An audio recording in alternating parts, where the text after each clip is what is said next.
guys out. Beautiful little JJs. I actually like these. Let's get the other guy out.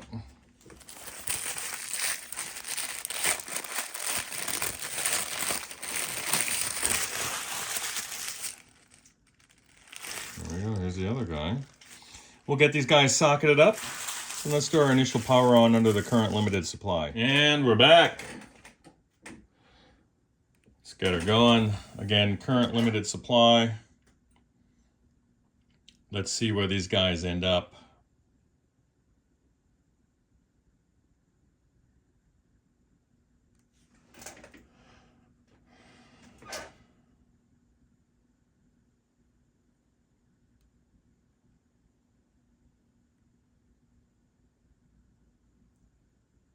All right. Little glow, the filaments and the bulb.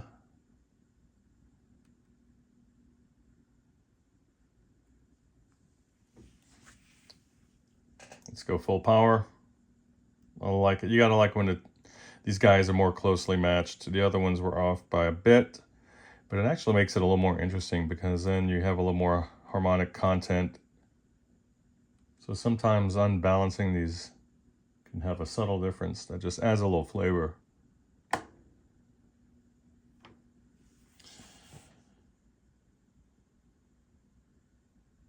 All right. All right, and by the way, huge shout out again, and I just can't say it enough to Rob, Robinette. If you guys are on the Telecaster discussion page, or TDPRI, and I recommend you go there because there's a wealth of knowledge, not just about Telecasters. And it's because of contributions from dudes such as Rob Robinette, affectionately known as Rob. Check him out. Check out his website. All of us use his tube bias calculator religiously. We owe that guy a beer or a chicken dinner.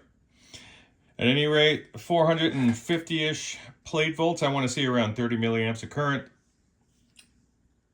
And she's beautiful. We have a slight 1 volt wiggle from the coming out of the outlet today. What are we looking at? 115 volts coming out of the socket. So nice. I'm gonna simulate 120 volts. I already have her set up for that. So yeah, this puts her right on the target. Very happy. When you're dealing with a tech that has some serious mental issues, and I'm talking about all things obsessive compulsive when it comes to amps, one of the things that really bothers me is when the action of the knobs are different and inconsistent as you work down the panel. I like them all to have the same feel and be the same distance away from the panel. I know I'm not the only one, so maybe we can do something about that on this guy.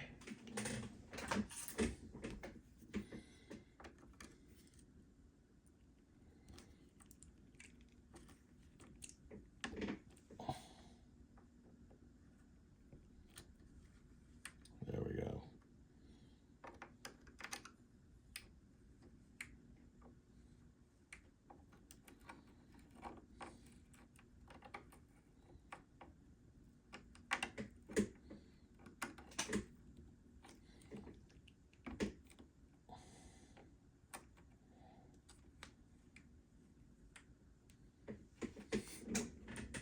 Yeah.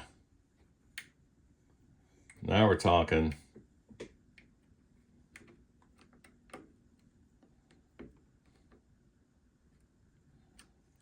Let's take a look. Beautiful. That's what I wanted. They're all perfectly aligned. I like it. All right, one more little cursory clean on this faceplate. Then I'll feel good about something.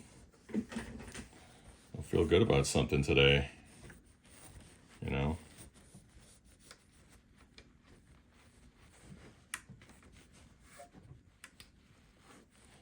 Already cleaned under the knobs earlier, so I don't capture everything that I do. Just get a little bit of the dust and fingerprints that have accumulated since the latter half of the service began. And then I'll be happy about it. And I am happy about it. All right, let's do a quick sample of the bass channel, which has been actually modded to 6G6B spec. So I still find it rather dark and woolly. This is with the bass completely off, the treble maxed out, master volume full up, and a volume at 9 out of 10.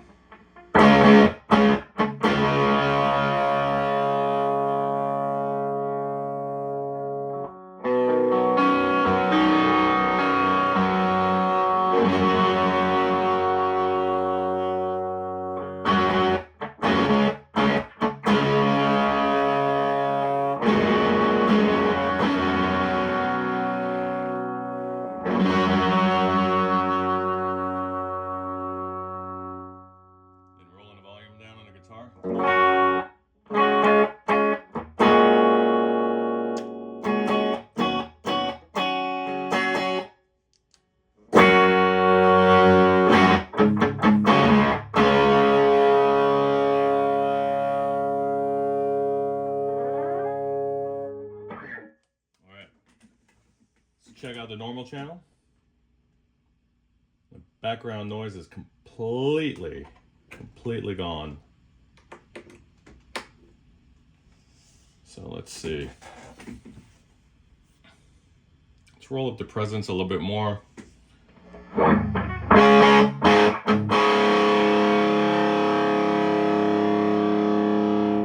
yeah, this is where it's at. Oh, it's all about the normal channel on this one.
I'm just splitting a medium output bridge humbucker.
All right, so let me address finally, because I got to move on, let me address maybe there was a perceived negative tone to this particular series because we're dealing with the work of a particular individual. And again, I really tried to make it clear in the beginning that it wasn't about anyone in particular, but maybe more about where the industry is right now.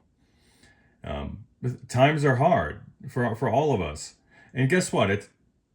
Even though it's a small sandbox, we're all playing in it. But there's a lot of work out there.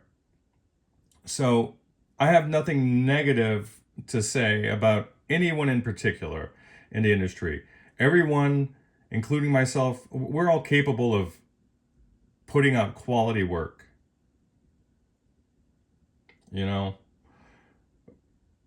But my beef is when we let our own deficiencies with respect to scheduling or efficiency stand in the way of good work, or perhaps taking shortcuts to meet deadlines. We've all been under that pressure. Like I have a negative review on Yelp from a time that I messed up. Like I failed the customer because of being overwhelmed and then having some communication related issues as a result. So that's something that I had to own. It put a ding on my record. And part of me just putting this out there into the universe is just holding myself to that same standard. I've come to learn that whenever I do feel overwhelmed, what helps me get through it is just to take a day off and move things around in the shop. And that's what I did. I was getting overwhelmed. So now I have a new and more efficient workflow to handle the load. I can still guarantee my best. People are going to get more than what they've paid for. And that's just the way it is. But I just don't like opening up an amp. And did I break professional ranks by becoming personally involved in a quality control issue? Yeah, I sure as hell did. You want to know why? Because I was a starving musician. I was the dude who was sofa surfing to get by when I moved out to California to quote unquote make it. I did all that stuff. I lived that life. I sacrificed time away from my family, meaning my parents, as they were dying. Because I thought, hey, let me come over here and sweat and show you how hard I can work, and then I'll bring you a record deal. I gave the things up that you give up in order to make it. And would I change some things, knowing what I know now? Yeah, I sure would. But if there's one thing that I can control right now, it's the quality that I give other musicians. So I know this dude personally. My customers become my friends. It's a small world. So whenever I see a customer come back with an amp from a particular shop that's presented issues for a different customer years back, I have 2 data points. I don't need to make assumptions, I guess. Because I know it's hindering my customers and my friends' abilities to make a living for themselves, or to have their sacrifices actually count for something. I got to do better. The other dudes out there, we've got to do better. The old rising tide raises all ships. So let there be friendly competition in the marketplace for what we do, and let's get better. Let's go back to the beginning and remember why the hell we started doing this in the first place. Because it's not about you. It's not about me. It's about legacy building. It's about still having your hands on a creative aspect of music. If you're not out there doing it, then you're helping a dude with a layup by getting his equipment up and trying to make it as reliable and toneful as possible so it inspires him to do his best. And maybe he can make it. If I didn't make it, maybe he can make it. I'm the typical musician who moved somewhere to try to make it and then never saw himself with a family or being married and all that stuff. And now I got all that stuff. And I didn't plan for it way back then. So this is what I'm doing. I don't know what I'm going to be able to leave my kids when I'm gone. But I know one thing. They're going to know I love them. And then, you know what? As long as the internet is up, they're going to be able to click on and get to hang out with their dad. You know, through these videos that'll be archived somewhere. They're going to know I love them. And they're not going to have to go through some old shoebox that was sitting in the bottom of their dad's closet and look for some old messed up Polaroids or some family video that's in the possession of somebody else to get to know their dad and what he did and what he was trying to do. So, business, family, and passion, that's what this is. I hope this finds you well.